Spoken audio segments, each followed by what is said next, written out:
Hello friends. तो आज ना हम इंग्लिश के एक बहुत ही सिंपल से दिखने वाले वर्ड की बात करेंगे। वर्ड है बैक। अब सुनने में तो बड़ा सीधा साधा लगता है ना? पर असल में इसके कई चेहरे हैं, कई रूप हैं, बिल्कुल किसी फिल्मी किरदार की तरह। एक शब्द और मतलब अनेक। तो सवाल यही है कि भाई एक सिंपल सा शब्द इतने सारे डिफरेंट मीनिंग्स कैसे बना लेता है? कभी सोचा इस बारे में? चलिए आज ना इंग्लिश लैंग्वेज के इसी मजेदार रहस्य से पर्दा उठाते हैं, देखते हैं कि आखिर मामला क्या है। तो चलिए शुरू करते हैं। ये देखिए, हमारे सामने है एक डिक्शनरी का पन्ना। बस यही है हमारा ट्रेजर मैप। सारे जवाब, सारे सीक्रेट्स सब इसी एक पेज में छिपे हैं। तो हम क्या करेंगे? हम एक एक करके इसके हर कोने को एक्सप्लोर करेंगे और बैक शब्द के हर रूप को अच्छे से समझेंगे।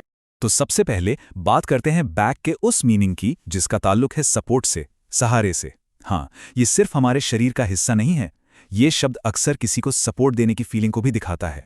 तो हमारा पहला फ्रेजल वर्ब है बैकअप। इसका एक मतलब होता है किसी को सपोर्ट करना, या ये कहना कि हाँ भाई, जो ये इंसान कह रहा है वो बिल्कुल सच है। मतलब आप किसी को मॉरली या वर्बली सपोर्ट कर रहे हैं। अब इस एग्जाम्पल को देखें, सब क्लियर हो जाएगा। मान लीजिए कोई दोस्त एक कहानी सुना रहा है पर कोई उसकी बात मान ही नहीं रहा। तब आप कह सकते हैं don't worry, I will back you up. मतलब चिंता मत कर, मैं हूं ना, मैं तेरी बात का समर्थन करूंगा, मैं गवाही दूंगा कि तू सच कह रहा है। लेकिन रुकिए, बैकअप का एक और मतलब भी है, और ये सिर्फ बातों तक ही लिमिटेड नहीं है।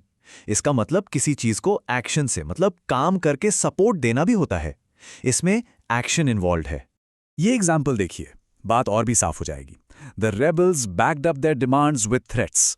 मतलब विद्रोहियों ने सिर्फ अपनी मांगें नहीं रखी, उन्होंने अपनी मांगों को धमकियों से और मजबूत किया, उन्हें बैक अप किया। या जैसे two doctors backed up by a team of nurses. यहां डॉक्टर अकेले नहीं हैं, उन्हें नर्सों की एक पूरी टीम सपोर्ट कर रही है, काम में मदद कर रही है। तो ये तो हुई सपोर्ट की बात। अब चलते हैं बैक के दूसरे रूप की तरफ, जो जुड़ा है मूवमेंट से, यानी गति से, खास तौर पर पीछे हटने या किसी सिचुएशन से दूर जाने के सेंस में। यहां पर दो फ्रेजल वर्ब्स हैं जो बड़े कंफ्यूजिंग हो सकते हैं, बैक अवे और बैक ऑफ।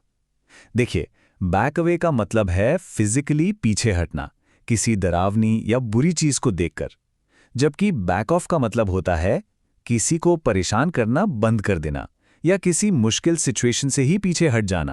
ये एग्जाम्पल देखिए, the government has backed of from a fundamental reform. मतलब सरकार एक बहुत बड़ा सुधार लाना चाह रही थी, पर फिर वो पीछे हट गई, उन्होंने उस पर जोर देना बंद कर दिया, उन्होंने बैक ऑफ कर लिया।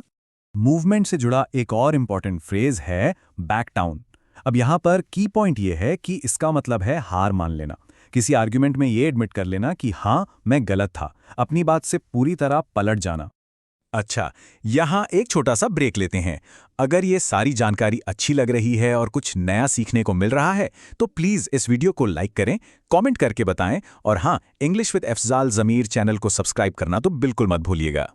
चलिए वापस आते हैं। अब हम बैक के तीसरे और आखिरी रूप को समझेंगे, जो हमें बताता है पोजीशन के बारे में, यानी जगह के बारे में, कि कोई चीज कहां पर है। और यहां एक बहुत कॉमन कंफ्यूजन आता है, एट द बैक और बिहाइंड में क्या फर्क है? सुनने में तो दोनों का मतलब पीछे ही लगता है ना? पर इनका यूज अलग अलग होता है। ये डिफरेंस बहुत सटल है, तो जरा ध्यान से समझिएगा। एट द बैक हम तब यूज करते हैं जब हम किसी बिल्डिंग, कार या ग्रुप के पिछले हिस्से की बात कर रहे हों, मतलब जो उसी चीज का एक पार्ट है।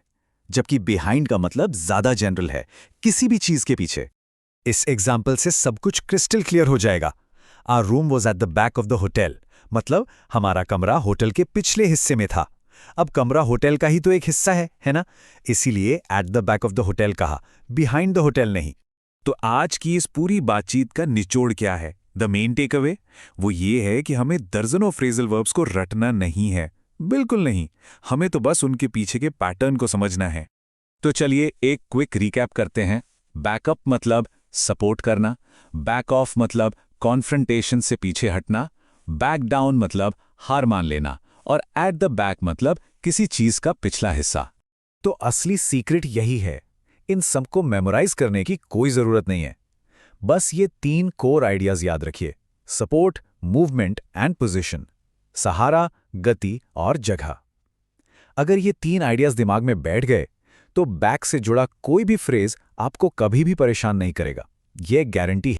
तो अब जाने से पहले एक सवाल आप सबके लिए, इंग्लिश का और कौन सा ऐसा सिंपल सा वर्ड है जिसके अंदर मीनिंग्स की एक पूरी दुनिया छिपी हुई है? सोचिए और अपना जवाब नीचे कमेंट्स में जरूर लिखिएगा। Thank you so much for watching.